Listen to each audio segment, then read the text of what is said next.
Hey everybody, HomeSliceHenry here, and at long last, the Go Battle League leaderboards have been released for the Might and Mastery season.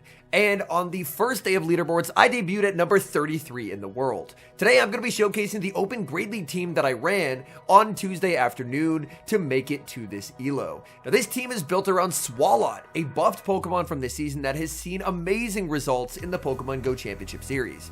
Initially, I ran Swalot, Shadow Sableye, and Golisopod, but my backline felt too glassy, so I switched out Golisopod for Azumarill, and then the team felt very consistent. So without further ado, let's hop into the matches, and we've got a great lead in game number 1, leading Swalot into Credilli. One of the reasons why Swalot is incredibly good right now is not only does it do a great job of shutting down Pokemon like Azumarill, but it's also amazing against Credilli. As of course, Credilli, 2 Rock Tombs are not going to be enough to knock out, and Swalot just gets to apply so much pressure onto the Credilli. Credilli now going to be hit with a second Ice Beam. That does so much damage. There's going to be a safe switch to Golisopod. I'm going to stay in to fire off a Sludge to put it into play rough range, and then I am going to look to send in Azumarill. Azumarill is going to be a wall to the energy from Golisopod, so I could basically just use Azumarill as a gigantic damage sponge. Azumarill very comfortable absorbing charge attack after charge attack from my opponent. And Golisopod, it does offer a lot of flexible play, but unfortunately, it is really rough against the Azumarill. Play rough is going to be shielded up by my opponent. They are desperately trying to get rid of this Azumarill at all costs. Aqua Jet is going to be connecting. My opponent plays to the CMP tie, and here's where we test how good of an Azumarill did I build. I built a really good one. We even tank one final Aqua Jet on 1 HP, and unfortunately for my opponent, that's kind of just game over. My opponent did do exactly what they had to do there, which is play to the CMP time, maximize the amount of Shadow Claws, and hope that it KOs, but I built a very high rank fully XL Azumarill, and it pays massive dividends here. My opponent is going to go for the fly. There is the snipe with Credilli. I'm very okay shielding in exchange for getting the Shadow Claw through, as now my opponent will not have an ability to get to another move. Back in comes Talonflame. I am at -1 here on the foul play, but that's still going to get my opponent very low. We get the Shadow Claw down, and game 1 ends in a win. Picking up a nightmare lead in game number 2, leading into Registeel. I throw a Mud Shot and safe switch into Shadow Sableye. Shadow Sableye just offers unbelievably good neutral play on a safe swap, as even if an opponent brings in a Dark type with Dazzling Gleam, you just have a tremendous amount of play. Now, you can run a very high bulk Sableye if you prefer. I tend to like the attack-weighted Sableyes, as I can win a lot of CMPs that my opponents don't expect. But if you have a very high-rank Shadow Sableye, that's also going to work amazingly well. Now, Shadow Sableye is putting in so much work in this Reggie matchup. Registeel fires off the Flash Cannon, I will commit the shield, and out comes Spiritomb. I farm up to the double foul play to make my opponent think I'm going for the double foul play, but I'm full sending the Gleam. It connects, opponent tried to call a bait. In the back is Claydol, and I know this is a Swalot feature, but Shadow Sableye taking over in game number 2, getting so much value. My opponent is going to get a farm down, but I can just send in Azumarill, and the Registeel is low enough that Swalot will be able to get rid of it later on. So this is a team where my opponent did have 3 Swalot checks, but unfortunately they did not have a response to a Shadow Sableye, and Shadow Sableye on the safe swap just did an incredible job of setting me up for success in this game. So despite the bad lead, we're still going to be able to take the win. Zap Cannon does get the debuff, but my opponent will resign the match. Swalot into Shadow Drapion. This is a pretty nice matchup for Swalot. If the opponent doesn't get the crunch debuff, you do live 2 crunches, and they can't really poison Sting down before you get another Ice Beam, which is quite nice. Opponent does actually end up getting the crunch debuff. They're going to safe switch into a Dusclops, and Dusclops will immediately be met with Shadow Sableye. Shadow Sableye, more than happy to take a Shadow Punch. Shadow Punch doesn't do a ton of damage. Farming up, and now firing off the foul play. Dusclops does have quite a lot of bulk to it. Foul play does not knock out, but I think because Dusclops doesn't have a lot of attack, I can hang on here, and Sableye tanks it on very low HP. That's very nice for Sableye. Opponent sends in Blastoise, and the rollout KOs Sableye. I send in Swalot. Swalot firing off a sludge. I'm just looking to apply some pressure onto my opponent. They're going to send in the Drapion. Drapion will immediately be hit with an Ice Beam, and then it's going to be all up to Azumarill. I'm going to bank some energy, send in Azumarill, and they're completely walled here, so I should be in a winning position. The first Crunch gets a debuff. My opponent now 2 for 2 on Crunch debuffs. That's a 9% chance of happening. I'm going to no shield again. They're 3 for 3. That is a 2.7% chance to get back-to-back-to-back Crunch debuffs. And unfortunately, those final 2 debuffs, I believe, are actually going to lose me this game because I just don't have the health remaining on the Azumarill. I switch into Swalot. I have to hope that I can somehow survive here, but realistically, I cannot. And the lack of HP on my Azumarill is just unfortunately going to cost me. So, some really rough luck in this game. I think with even average debuff luck, I would have been fine. But unfortunately, 3 for 3 on Crunch debuffs, not something that I'm going to be able to overcome. We move to the next match. Swalot into Jumpluff. This is an amazing lead. Jumpluff, of course, going to take super effective damage from Sludge and double super effective damage from Ice Beam. Here, my opponent is going to be firing off an Acrobatics. In comes Credilli, and I will immediately fire off the Ice Beam. I believe they actually snuck through 2 Bullet Seeds there as I threw the Ice Beam. I guess maybe I tapped the screen too late or just some weird game issue, but either way, they're already at a Rock Tomb. Since this is the Shadow Credilli, I believe a -1 Sludge will actually knock out here. I do think the regular Credilli is a lot better than the Shadow. Sludge KOing is very, very nice for me. If they bring back in the Jumpluff, then I will look to pivot out into the Azumarill. They do send in the Jumpluff, and I'm not baiting. I'm just going straight for the Ice Beam. This is double super effective damage. Opponent will commit the shield, and out comes Azumarill.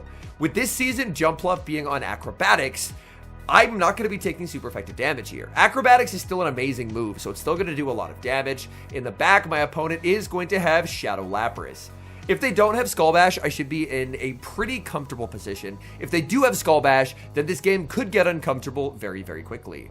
Here, my opponent, they have farmed up to it. I'm going to let this go. It is going to be the Skull Bash and the Psywave KOs. I lose the move, and that is really unfortunate. Shadow Sableye now going to look to get a massive amount of energy. They're going to fire off a Sparkling Aria. There's the switch into Jumpluff. Jumpluff only has the energy for an Aerial Ace here. An Aerial Ace, not a move that I'm particularly worried about. So I am very okay just letting this go. Aerial Ace not going to be threatening to Sableye whatsoever. They're farming up, and they're at Aerial Ace number 2. I'm going to be shielding now. The thing I will have to watch for is my opponent will have an ability to catch. My opponent should be 1 off the Aerial Ace. I farm up to their Aerial Ace. It's a simultaneous catch attempt. Lapras into Swalot. In comes Sableye. We get the farm down, and that's going to be a win. I'm going for the Dazzling Gleam because it does do more, but either move would KO from here, and we're able to take the win. We move to the next match, Swalot into Malamar. This is a bad lead. I am going to be safe switching into the Shadow Sableye. Shadow Sableye farming up. My opponent actually doesn't throw instantly. I'm very fine taking a foul play though. My opponent, I could live 1,000 lifetimes and not understand why they superpowered. At first I was thinking, do they have Hyper Beam? But we find out later they don't. So I don't know what they're doing. These battles took place like on the upper half of leaderboard. So I'm not quite sure if that was just a really unfortunate misclick by my opponent or what happened. But either way, that is very, very rough for them. I'm very happy to take switch advantage here. So I'm just going to shield up, get a nice farm down. And if they send in the Malamar, Malamar is not going to have a great day. They bring in Talonflame and they're very weak to Azumarill. I'm going to throw 1 Shadow Claw and defer the Incinerate damage onto the Azumarill. Out comes Malamar, but this is going to work out very nicely for me because if I stayed in with the Sableye, the Incinerate would have KO'd as I made the foul play, so I wouldn't have got that move. Whereas now by doing 1 and switching, I've guaranteed that versus either of their remaining 2 Pokemon, I will be able to get that foul play. So that should put me in a very nice spot. Here my opponent has shown multiple times they have foul play, so I don't know what they were doing in that initial matchup by throwing his superpower, but either way, we will take it. Here, now I can switch into the Sableye, make the foul play, and that's going to be good night to the Malamar. Foul play picks up the knockout. In comes the Talonflame. Opponent sees the writing on the wall and concedes the match. We've got a battle of poison types in the next match. Swalot into Toxapex. Opponent save switches into their Spiritomb. I bank a ton of energy, and I'm just going to look to throw away my Azumarill here. I know that my Azumarill, if it's ever aligned on the Toxapex, will instantly lose me the game. So my play here is I'm just going to throw away the Azumarill on this Spiritomb. They could have potentially let that go and gone for a massive farm on the Toxapex, but instead, they actually decided to try and play for switch. And switch advantage is something I'm very happy to give up here, because that means that my Azumarill will never be on the Toxapex. So giving up switch honestly works out amazingly for me. I already have a ton of energy stored on the Swalot, so I'm going to send in the Shadow Sableye. Shadow Sableye, I don't want to get Rock Tomb, so I do decide to fire off the Foul Play. Foul Play will pick up the KO. In the back is Bombardier. Oh my goodness, here I watch for the catch because I felt like that's what my opponent had to go for. They try to catch the Dazzling Gleam onto their Toxapex, but they are unsuccessful, and now Swalot's in prime position to sweep. Swalot hits the field. I think the play is going to be a Sludge and a massive Mudshot farm down, because if I can exit with a ton of energy, then Bombardier is just going to get absolutely destroyed by Ice Beams. And the nice thing here is I still have the Sableye, which I can use to reset a debuff. Here, I'm more than happy to go over 100 energy. I just need to leave with 100 and I'll be in a pretty good position. In comes Bombardier, and I anticipate the switch in and immediately fire off the Ice Beam. Ice Beam is gonna land, and that's huge damage. Now I get to fire off the Sludge. Trying to Mudshot down a flyer will be difficult, so I will switch into the Sableye just to get the Shadow Claw through, as that is going to make it an easier farm down. Now I can commit the shield, as Bombardier is not going to be able to get back-to-back charge moves off here, and I exit with a Sludge loaded, and Sludge will be able to knock out the very low health Toxapex, and we are able to take that win. I think the game could have been more uncomfortable if my opponent just let the Spiritomb go and didn't play for switch advantage, but either way, it ended up working out. Okay, bad lead leading into a Malamar. Again, the save switch into the Shadow Sableye. This opponent is going to do what they're supposed to, which is go for the Foul Play. They're actually staying in. I farm up to double Foul Play, and I really like this play pattern. Bluff the opponents into thinking you're foul playing, and then nuke them with the Dazzling Gleam. They lose the entire Malamar. Out comes a Clodsire, and I'm in an amazing position here. Swalot beats Clodsire in all even shield scenarios, because an Earthquake doesn't KO Swalot. Swalot has very similar stats to Altaria, just in terms of its overall stat product. So you know from Altaria level bulk, this thing is tanky. Sludge Bomb is going to pick up the KO. They now have revealed their moveset. I'm going to send in Swalot. In the back, they are going to have Swampert, and I'm in a very comfortable position. If this was the Shadow Swampert, I would be very worried, because 2 Sludges would actually KO. But since it's the regular, 2 Sludges will not KO, so I'm just never going to shield the Azumarill. I get to fire off Ice Beam after Ice Beam at my opponent. They can fire off another move, but as long as I have 2 shields for Swalot, I cannot possibly lose this game. They are going to go for another Sludge, and there's Sludge number 3, but again, that's very fine. I will just completely sacrifice the Azumarill, and that's what I liked about having Azumarill on the team that I didn't have with Swalot. Opponent is going to switch into the Clodsire, and Clodsire is the Mon that can do damage here. So I'll fire off the Ice Beam to get rid of the Clodsire. Swampert is never sweeping this game. Here, I will actually shield the first, which I very rarely do, just because they haven't revealed their second move. It's always going to be Hydro Cannon, but on the 0.1% chance they were Earthquake Sludge for no reason at all, I didn't want that to be my lose con. Swalot, very comfortable Ice Beam to secure the win. Swalot into Guzzlord. This is a pretty solid lead for the Swalot. Swalot, Ice Beam does not one-shot here, but it does quite a lot of damage. Here, my opponent is going to save switch into Corviknight, and I'm going to send in Azumarill. Azumarill is going to do very nicely here, considering my opponent is leading Guzzlord. They should have good checks to Azumarill in the back, and if that's the case, then I do not want my Azumarill lined up against their third Pokemon. So by making the team read here, it's a pretty safe bet to bring in Azumarill into the Corviknight instead of the Shadow Sableye. So Corviknight is going to be fired off Sky Attack after Sky Attack. For Azumarill, I'm just going to be spamming out these Ice Beams and just looking to get rid of them as soon as I possibly can. Ice Beam is going to connect. I do get the bubble down, which is very nice. Out comes Swampert, and Swampert will now be met with an Ice Beam. Ice Beam into the Swampert is going to connect. It looks like I could have actually made a play rough there, so maybe I should have done a play rough because my opponent now has a ton of energy on this Swampert, and they're going to be able to put a ton of pressure onto the Shadow Sableye. Sableye, this is awkward. I think I want to keep this energy. My opponent is going to switch into the Guzzlord, trying to snipe, so I will switch into the Swalot. Swalot going to be hit with a Dragon Claw. Swalot very bulky. One move, not going to be too concerning, but future charge attacks plus these Dragon Tails will definitely add up. So this will be a race to the finish. I baited once. I'm not baiting a second time. Going straight for the Ice Beam. It connects because I knew they could not afford to shield there. If they shielded, then they were just going to get Dazzling Gleamed. Now I think I'm in a pretty okay position because I have energy loaded on the Shadow Sableye. I go for the Sludge. If they shield, I can combo into the Sableye and I get the foul play. They're low enough that they should be able to just knock out. And then they're going to need to Mudshot down here, and Shadow Sableye barely hangs on. One final foul play, knocking out the Swampert and taking the win.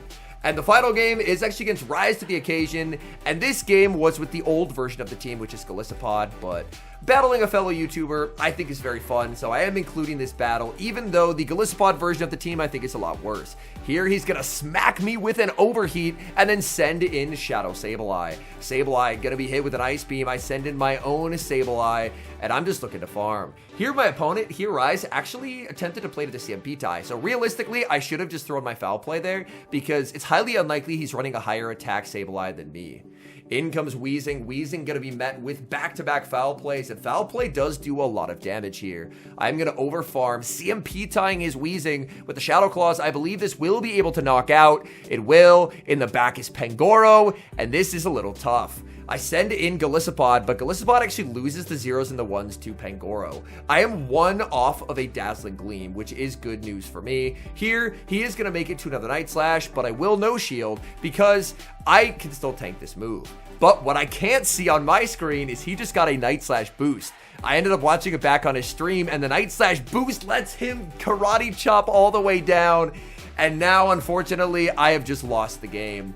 Swalot gets brought onto the field. Swalot is going to need to desperately make it to the Sludge, but the issue here is with the residual energy on the Pangoro. Pangoro just wins the CMP tie over the Sableye, so there's just not really a play. I can't make it to the Gleam. If I try and throw a Shadow Claw there, he can just CMP tie me. So unfortunately, we do end up losing. And this was one of the final games before I switched to Azumarill, but I hope it shows the difference in the team between the Golisopod version and the Azumarill version. Is Golisopod down a shield can oftentimes get overrun. It really wants even shield or shield advantage, whereas Azumarill we saw quite a few times, even if it was down a shield, due to the massive bulk that it provides, it ends up feeling a lot more comfortable overall.